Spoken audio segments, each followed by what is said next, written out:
Ya, bismillahirrahmanirrahim. Assalamualaikum warahmatullahi wabarakatuh. Selamat pagi anak-anak. Bagaimana kabar kalian hari ini? Semoga kalian selalu dalam keadaan sehat dan tetap semangat ya. Pada pembelajaran hari ini, kita akan membahas tentang faktor pendorong dan penghambat terjadinya perubahan sosial budaya. Yang pertama adalah faktor pendorong terjadinya perubahan sosial budaya. Terdapat beberapa faktor yang dapat menyebabkan terjadinya perubahan sosial budaya. Nah, secara umum perubahan sosial budaya ini dapat dibedakan menjadi dua macam, yaitu perubahan sosial budaya yang disebabkan oleh faktor intern dari dalam masyarakat dan perubahan sosial yang disebabkan oleh faktor ekstern dari luar masyarakat. Faktor intern dari dalam masyarakat, yang pertama bertambah atau berkurangnya penduduk. Bertambah atau berkurangnya jumlah penduduk dari suatu kelompok masyarakat dapat berpengaruh terhadap pola kehidupan masyarakat. Contohnya yaitu berkurangnya jumlah penduduk ini dapat mempengaruhi sistem pembagian kerja, kegiatan gotong royong, serta kegiatan upacara dan lain sebagainya. Yang kedua, yaitu dengan adanya penemuan-penemuan baru atau inovasi, di mana inovasi merupakan suatu proses perubahan sosial budaya yang besar. Nah, dengan adanya penemuan dan inovasi ini digunakan untuk mengembangkan hal-hal yang baru melalui uji coba secara berulang-ulang. Yang ketiga adalah pertentangan-pertentangan dalam masyarakat. Salah satu bentuk interaksi sosial adalah pertentangan atau konflik. Pertentangan atau konflik yang terjadi di dalam masyarakat dapat mendorong terjadinya perubahan sosial dalam masyarakat tersebut. Contohnya saja konflik yang terjadi antara generasi tua dan generasi muda mengenai pandangan terhadap kebudayaan Barat. Generasi muda yang dinamis dan belum terbentuk kepribadiannya dengan baik biasanya lebih mudah meniru unsur-unsur baru yang datang dari luar seperti kebudayaan Barat. Akan tetapi, unsur-unsur baru yang dianggap baik kaum muda itu tidak selamanya dapat diterima oleh generasi tua. Sehingga generasi tua menilai bahwa budaya Barat dapat merusak nilai-nilai moral dan budaya bangsa.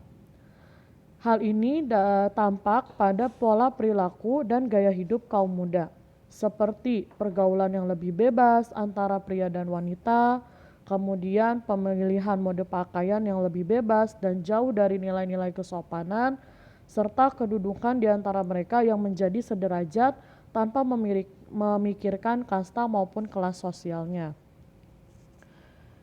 Dan yang keempat adalah terjadinya pemberontakan atau revolusi di dalam masyarakat. Adanya kolonialisme dan imperialisme ini yang diciptakan oleh negara barat pada masa lalu dapat menimbulkan terjadinya pemberontakan dan revolusi dalam suatu masyarakat. Contohnya saja seperti revolusi Kuba, revolusi merah di Cina, dan revolusi tahun 1966 di Indonesia, di mana revolusi tersebut menimbulkan perubahan sosial dalam masyarakat yang bersangkutan. Dan melalui suatu revolusi, sebuah negara yang sebelumnya berbentuk kerajaan mungkin bisa saja berubah menjadi republik. Selanjutnya yaitu tentang kondisi-kondisi yang memungkinkan terjadinya pemberontakan dari revolusi. Yang pertama, hilangnya kewibawaan para pejabat birokrat atau pekerja pemerintahan. Ya, seperti contoh yang ada pada pegawai negeri sipil atau aparatur sipil negara. Yang kedua, timbulnya ketidakadilan ekonomi dalam masyarakat. Nah, semakin meningkatnya pengangguran di kalangan masyarakat menengah ke bawah akibat dari kebijakan pemerintah yang menguntungkan para pengusaha besar saja ya, dibandingkan dengan kalangan masyarakat menengah ke bawah. Yang ketiga yaitu ketidaktegasan pemerintah yang ditunjukkan dari kebijakan yang tidak konsisten sehingga bisa merugikan salah satu pihak. Yang keempat, hilangnya dukungan pemerintah dari kalangan cendekiawan, di mana kalangan cendekiawan ini atau intelektual adalah orang yang menggunakan kecerdasannya untuk bekerja, belajar, menggagas atau menyelesaikan persoalan tentang suatu gagasan. Selanjutnya adalah faktor ekstern dari luar masyarakat. Yang pertama ada faktor lingkungan fisik atau alam. Sejarah peradaban manusia membuktikan bahwa terjadinya bencana seperti gunung meletus, gempa bumi, dan banjir besar dapat menyebabkan suatu perubahan sosial dalam masyarakat yang terkena bencana. Nah, hal ini disebabkan karena mereka harus mengungsi ke daerah baru yang memiliki sistem nilai budaya yang berbeda dengan tempat asal mereka. Seperti contoh halnya yaitu bencana tsunami ya yang terjadi di daerah Aceh pada tanggal 26 Desember 2004, di mana masyarakat Aceh harus mengungsi ke daerah-daerah baru bahkan hingga keluar Aceh seperti Sumatera dan Jawa. Nah, di tempat-tempat baru itulah mereka harus menyesuaikan diri dengan kebudayaan dan pola perilaku daerah setempat.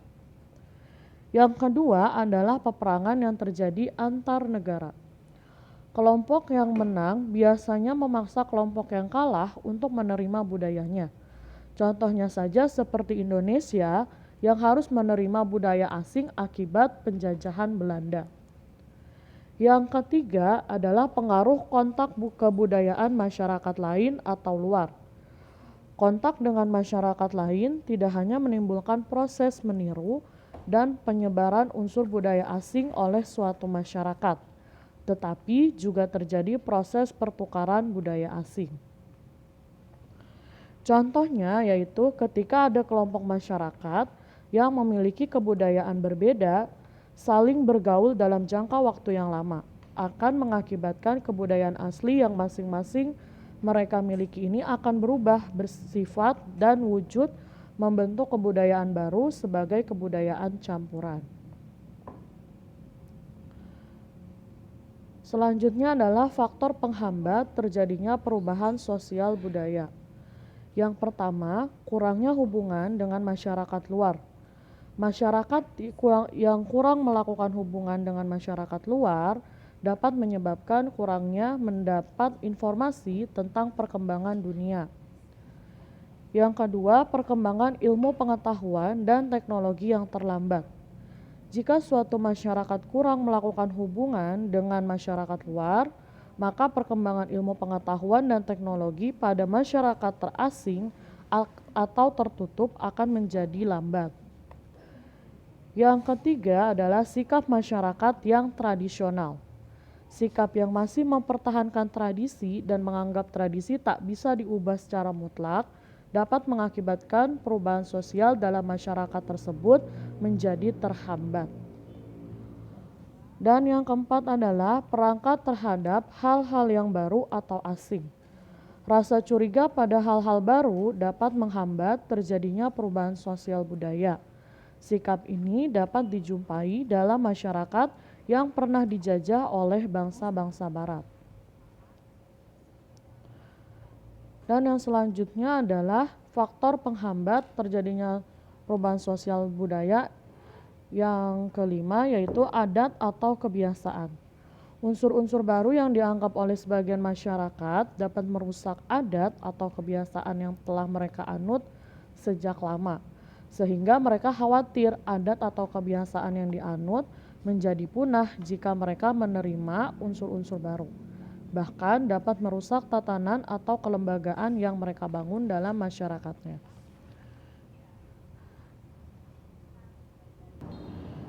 Baik, sampai di sini penjelasan yang dapat Ibu sampaikan. Bagaimana menurut kalian, apakah ada yang ingin ditanyakan?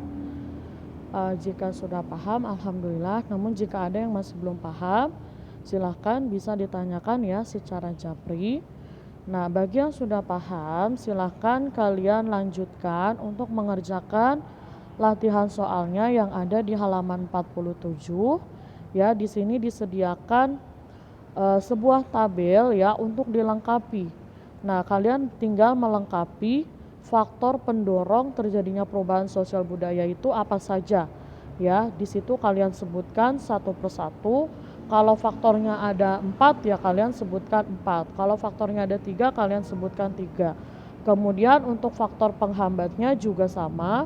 Ya, kalian tulis faktornya apa saja. Jika faktornya ada 4, tulis 4. Jika faktornya ada 3, tulis 3. Jika faktornya ada 5, silakan tulis 5. Semuanya ditulis ya sesuai dengan yang dicontohkan dan sesuai yang sudah dijelaskan tadi oleh Ibu. Nah, jika sudah, silakan tugasnya kalian kumpulkan secara japri ya melalui foto ya. Jadi nanti tugasnya itu difoto tapi dengan foto yang jelas ya, jangan buram. Jadi agar Ibu bisa mudah menilainya dan nanti setelah dinilai Ibu akan sampaikan ya nilai akhirnya seperti apa. Jika ada kekeliruan nanti Ibu akan jelaskan kekeliruannya di mana. Baik, cukup sekian penjelasan yang dapat Ibu sampaikan. Kurang lebihnya Ibu mohon maaf.